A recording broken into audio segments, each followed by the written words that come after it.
Bonjour à tous et à toutes. Je suis Denisia Nyongon, fondatrice de CEDECO, qui signifie Circoncision du cœur organisation. Pour la petite histoire, c'est il y a 7 ans que je donne ma vie à Christ. Cela s'est passé en Afrique du Sud, dans une église dont le nom est Mission of Eternal Salvation. Alors, il m'arrivait de passer devant cette église et un jour, par curiosité, je décide de prendre part à un culte. Je m'y rends un dimanche et pendant ce dimanche-là, j'avais l'impression que le message avait été fait pour moi. J'avais l'impression que le prédicateur parlait directement à mon cœur. Et surprenamment, le thème ce jour-là était circoncision du cœur. Je ne sais pas comment ça s'est passé, mais j'étais dans l'assemblée et en un clic, je me suis retrouvée en fait devant parce qu'après la prédication, ils ont fait un appel. Ils ont dit qui voudrait donner sa vie à Christ. Donc je me suis retrouvée devant l'assemblée. J'étais allongée au sol, totalement en sanglots. Donc c'est comme ça que mon parcours commence avec Dieu. Mais après, de manière surprenante, c'est 2 ans plus tard, après ma conversion, que je commence à sombrer dans la dépression. Et dans cette phase, je me posais des questions.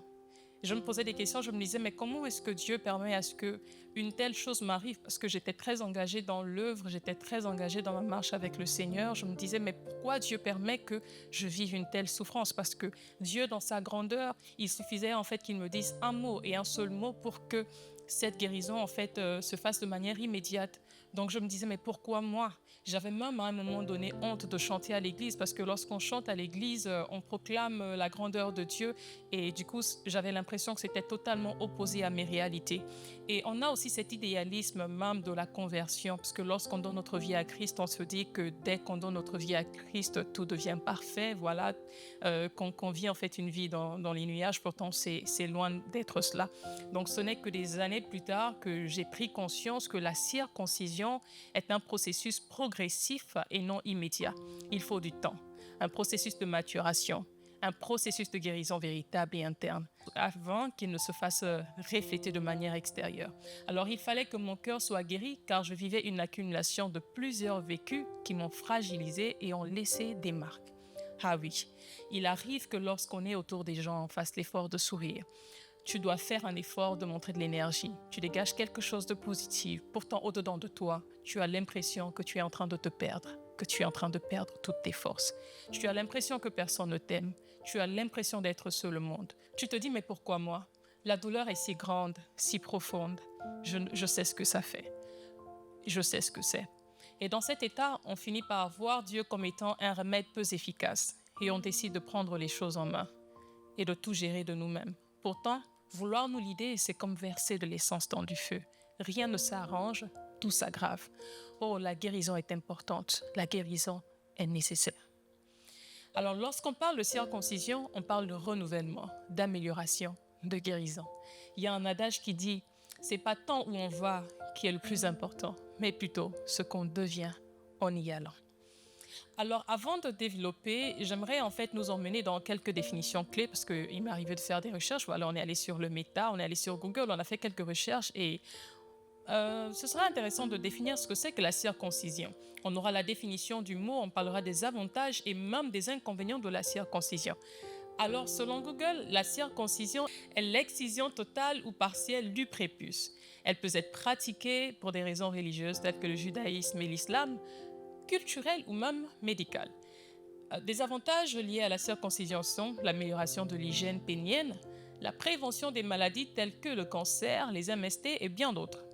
Les inconvénients de la circoncision, premièrement, on a le risque d'infection et de saignement après l'événement. Et alors là, le deuxième inconvénient, il est d'ailleurs assez particulier. Vous savez, chez les autres, la circoncision est une opération chirurgicale qui se fait sous anesthésie.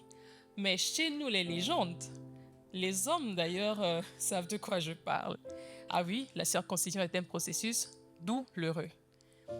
Alors, j'aimerais bien parler de la circoncision selon la Bible, et là, j'aimerais entrer dans le contexte d'Abraham, selon l'histoire d'Abraham dans le livre de Genèse. J'ai appris 3 grandes leçons en faisant cette lecture. La première leçon qui est que la circoncision est un signe, le signe d'une alliance qu'on a tissée avec Dieu. Parce que oui, Dieu en fait a béni Abraham lui disant, je te rendrai fécond à l'infini, je ferai de toi des nations et des rois sortiront de toi. La deuxième grande leçon que j'ai appris de l'histoire d'Abraham, c'est que la circoncision est une définition d'identité. Parce qu'effectivement, lorsque le Seigneur a tissé son alliance avec Abraham, il a changé son nom d'Abram à Abraham. Troisième grande leçon que j'ai appris de l'histoire d'Abraham en ce qui concerne la circoncision, c'est que la circoncision est un signe d'appartenance à Dieu. Parce que lorsque Dieu lui a recommandé de se circoncier, il a dit pas seulement Abraham, mais même tous les mâles vivant dans sa maison, que ce soit les personnes à qui part bien, toutes les personnes présentes dans sa maison devaient être circoncis. Alors, après avoir fait ces petites recherches, la grande question se pose finalement. Qu'est-ce que c'est que la circoncision du cœur? Le livre de Romains, chapitre 2, 28 à 29, dit tantôt que la circoncision n'est pas celle qui est visible dans la chair, mais celle du cœur. Alors, on comprend clairement que lorsque je parle de circoncision du cœur, Lorsque je parle de circoncision du cœur, je parle de cette circoncision interne. Je parle de ce changement interne et non quoi que ce soit d'apparent. Je ne vais pas développer sur le sujet aujourd'hui.